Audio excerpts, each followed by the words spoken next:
El funeral de mi esposo terminó al mediodía. Por la noche, ya estaban peleando por mi casa y planeando dónde poner el spa una vez que estuve muerto. Pensaron que era un fantasma. No tenían idea. Yo era el autor de su imperio.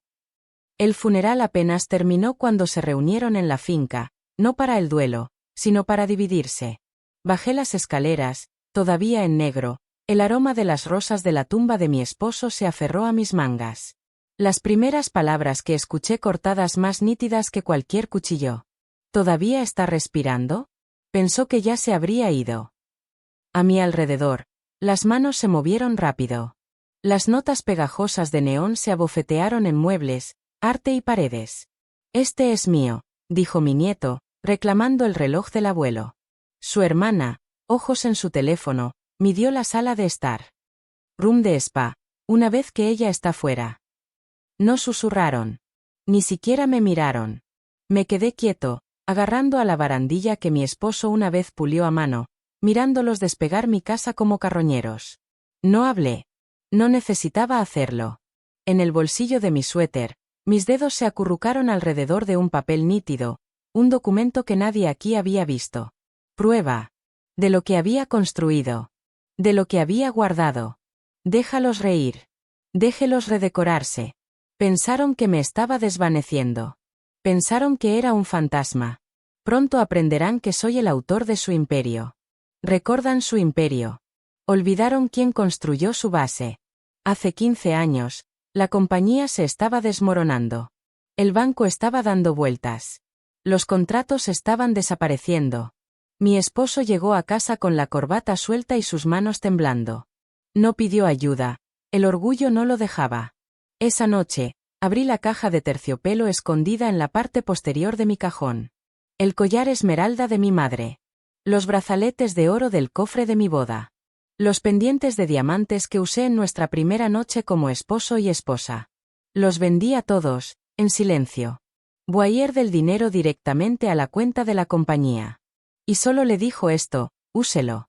No dejes que te vean caer. La fusión se cerró 2 semanas después.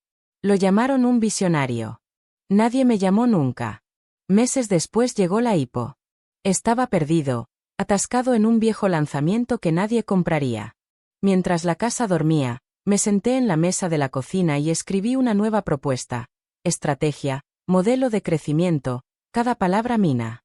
Lo envié por correo bajo un seudónimo inofensivo. 6 meses después, recaudó $40 millones.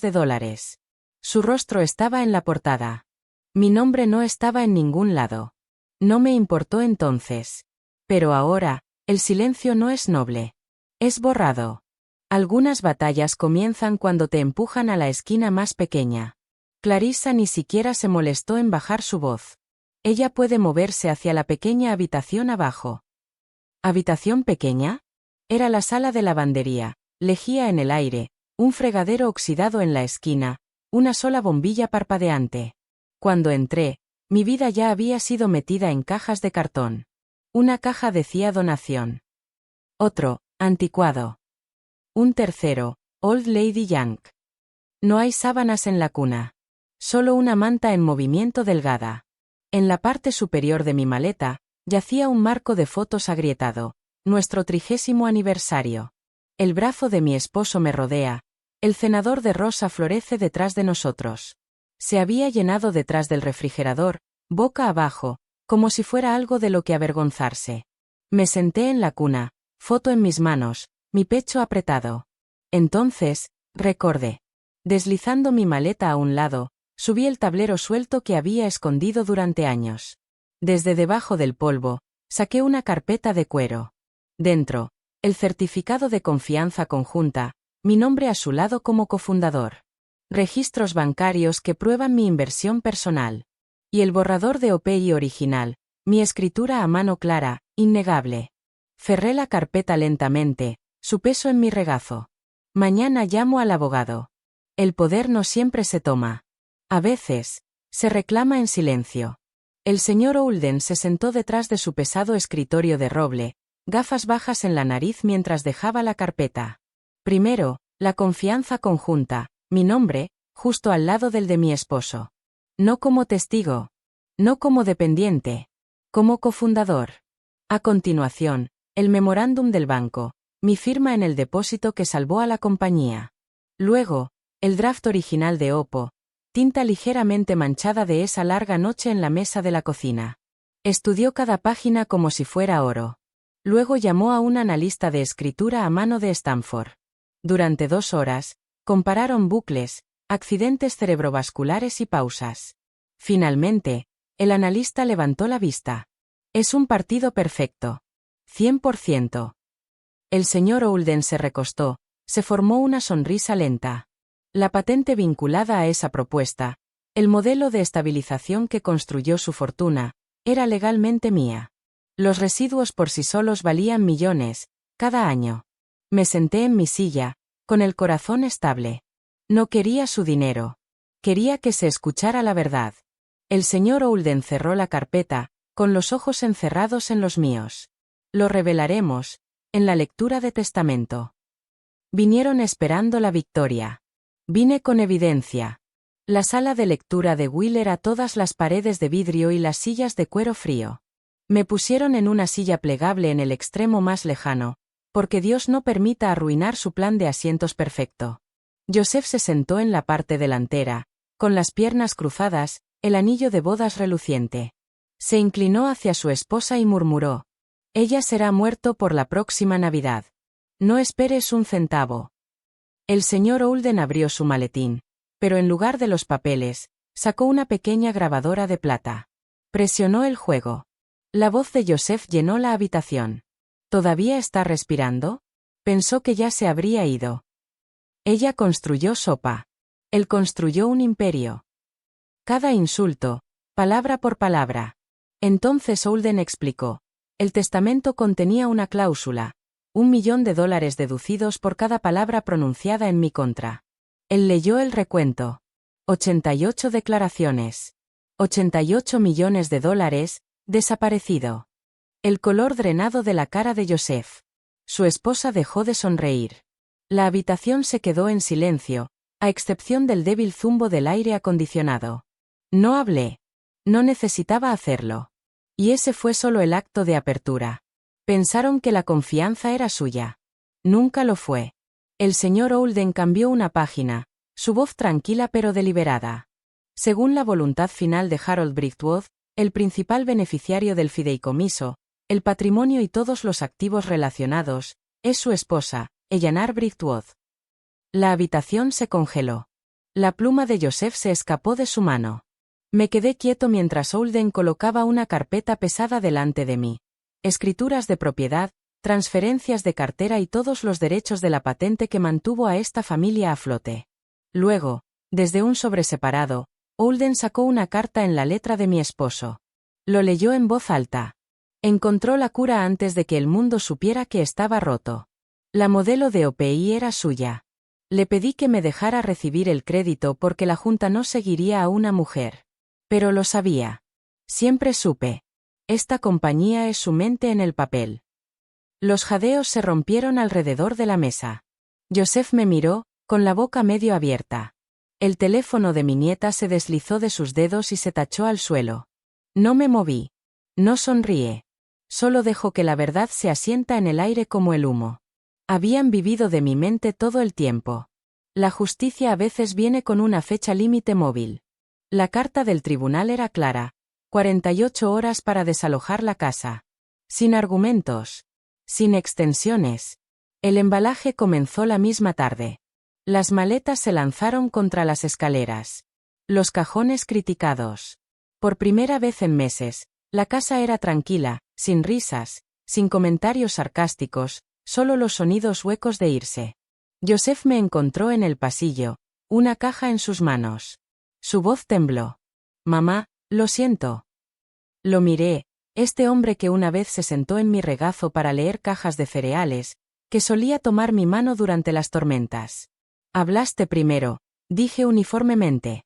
La voluntad escuchó. Él asintió, ojos hacia abajo, como si la verdad pesara más que la caja que llevaba. Me volví antes de que la voz de su esposa se fuera de otra habitación, estridente, enojada. «Ella es despiadada». No. No era desalmado. Simplemente había aprendido el costo de dar sin límites. La bondad nunca fue el consentimiento. Antes de irme, recuperé cada pieza de mí. Uno por uno, quité sus calcomanías de neón de mi vida. El azul en el tocador antiguo. El amarillo en el sillón con las iniciales de mi esposo talladas en el marco. Incluso el verde se pegó al borde plateado de nuestra foto de boda. Este es mío, dijeron. Ya no. Nunca. Me moví lentamente a través de cada habitación, tocando la madera, la tela, el vidrio, recordándome que estas piezas habían sido mías mucho antes de que vinieran con sus reclamos. En el comedor, cerré la tapa del piano suavemente. No hay pegatina allí ahora, pero susurré de todos modos, este siempre fue suyo. No se la dio a nadie. En el porche, noté que el árbol de granada todavía estaba en pie, torcido pero terco. Y a su lado, el rosal que planté cuando Joseph cumplió 5 años. Permaneció un tallo frágil, hojas rizadas, espinas desnudas. Olvidado. Obtuve la vieja lata de riego desde detrás del cobertizo, su metal oxidado pero aún sonido. Arrodillando sobre el baldosa frío, vertí lentamente hasta que el suelo bebió profundamente. Florecemos de nuevo. Algunas casas tienen demasiado ruido para permanecer. En primavera, se vendió la finca. No por ira. No por venganza. Algunas paredes simplemente contienen demasiados ecos, y ninguna cantidad de limpieza puede calmarlas. Me mudé a un ático en Santa Bárbara, ventanas altas, cortinas blancas y el silencio de las olas en cada habitación. Sin escaleras crujientes. No hay insultos susurrados sangrando por las puertas cerradas. Solo paz, y espacio para pensar. Luego vino la parte que nadie esperaba. Comencé una base, mujeres que fueron borradas. No gala. Sin comunicado de prensa. Solo una cuenta bancaria, una misión insuficiente para otorgar subvenciones, becas y reconocimiento a las mujeres que construyeron en silencio y fueron olvidados en voz alta. Conocía su dolor. Sabía el orgullo que viene con quedarse en las sombras, y el poder de finalmente entrar en la luz. Fuera de mi puerta principal, colgué un letrero de madera, tallado del viejo roble que mi esposo y yo una vez plantamos juntos. Decía: esta casa fue financiada por una carga. Disfruta del silencio. Hizo reírse el cartero cada vez que lo veía. Esta vez, pensaría en voz alta. Pensaron que me estaba desvaneciendo. Estaba esperando. Miro hacia atrás ahora, en los años que pasé como el tranquilo en la habitación. El que dieron la vuelta, habló, borrado con una risa. Pensaron mi silencio significaba que había dejado de pensar. No lo hizo. En mi refrigerador cuelga un dibujo descolorido, crayón en papel de construcción, hecho por mi nieto más joven hace años. Una figura de palo de mí, anteojos demasiado grandes, de pie junto a una bombilla gigante. En Purple Scribble, dice: piensas mejor que Google. Una vez me dijeron que estaba perdiendo la cabeza. Que mi memoria se estaba deslizando. Que debo sentarme, sonreír y permanecer en silencio. Pero nunca olvidé ese dibujo. Y nunca olvidé cómo pensar. Si alguna vez ha sido pasado por alto, subestimado o apartado, recuerde esto. Tu historia no ha terminado hasta que decides que lo es. Yo era más que una esposa. Más que una madre. Más que la mujer en el fondo. Yo era la mente que construyó el mapa. Me borraron. Reescribí el final.